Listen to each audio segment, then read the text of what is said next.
ऐसा लग रहा है कि बिहार में नीतीश सरकार का जमीन सर्वे अभियान लोगों के लिए परेशानी का सबब बन गया है। राज्य के लगभग 3.25 करोड़ परिवारों में जमीन के कागजातों को लेकर खलबली मची हुई है। सर्वे में सरकारी तैयारी की कमी और अफसरशाहों की अफसरशाही के कारण लोगों की मुश्किलें बढ़ गई हैं। इस पूरे मामले पर मुख्यमंत्री नीतीश कुमार ने चुप्पी साध रखी है। बिहार में लगभग 3.25 करोड़ परिवार रहते हैं। इनमें से ज्यादातर परिवारों के पास थोड़ी बहुत जमीन है। नीतीश सरकार ने हाल ही में जमीन सर्वे शुरू किया है, मगर अब लग रहा है कि इसकी तैयारी पूरी नहीं थी। सर्वे के लिए जरूरी कर्मचारी और संसाधन नहीं है। लोग जमीन के पुराने कागजात ढूंढने में लगे हैं, मगर कैथी लिपि में होने की वजह से इस कागजात को समझना मुश्किल हो रहा है। जमीन सर्वे के लिए कई लोग तो सरकारी दफ्तरों का चक्कर काट काट कर थक गए हैं। रिश्वतखोरी के मामले भी सामने आ रहे हैं। भूमि सर्वे कर्मचारियों की कमी और कैथी लिपि को समझने वाले लोगों की गैर मौजूदगी ने मुश्किलें और बढ़ा रखी हैं। पुराने दस्तावेज किसी को समझ में नहीं आ रहा है। जमीन सर्वे पर विपक्षी नेताओं ने नीतीश सरकार को घेरना शुरू कर दिया।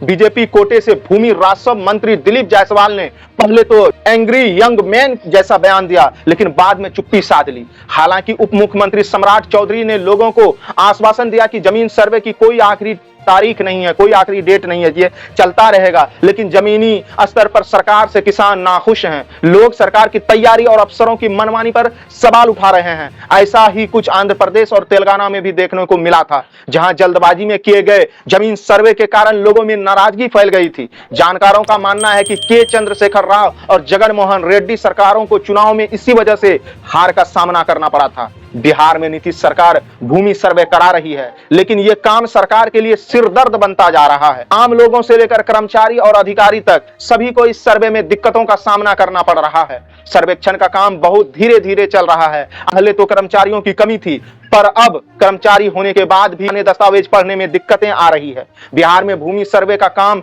2013 से चल रहा है। इसका उद्देश्य भूमि से जुड़े हुए विवादों को खत्म करना है, लेकिन इस काम में कई सारी रुकावटें आ रही है। सबसे बड़ी रुकावट है कैथी लिपि। पुराने जमीन के कागजात कैथी लिपि में लिखे गए थे और नए कर्मचारियों को ये लिपि पढ़नी नहीं आती है। समय के साथ साथ इस लिपि का चलन कम होता गया।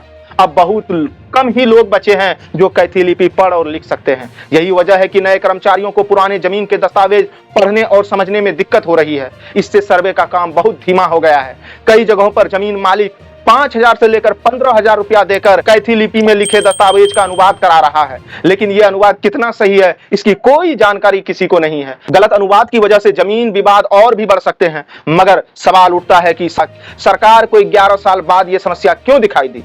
क्या इतने सालों में विभाग के सामने यह समस्या कभी नहीं आई? अगर आई थी तो नई नियुक्तियों के समय, नई भर्तियों के समय इस बात पर ध्यान क्यों नहीं रखा गया? क्यों नहीं ट्रेनिंग दी गई कि आप जो है कैथी लिपि पढ़ना लिखना नहीं जानते हो तो ये सीखो, ये सर्वे में काम आएगा। बिहार विशेष सर्वे बंदोबस्त नियमावली 2012 के तहत ही ये जमीन सर्वेक्षण का काम किया जा रहा है। मीडिया रिपोर्ट की माने तो जो नए अमीन बहाल किए गए हैं उन्हें नापी करनी नहीं आती। कैथी लिपि पढ़ना तो दूर की बात है, सरकार ने केवल सर्टिफिकेट के आधार पर उन्हें बहाल कर लिया है। उन्हें न तो लैंड लॉ की जानकारी है, जमीन से जुड़े कानून की जानकारी है, और न ही पब्लिक को समझाने के लिए कागज की समझ है। ऐसे में अगर अमीन ही कागज पढ़ने में सक्षम नहीं है तो विवाद और बढ़ेगा।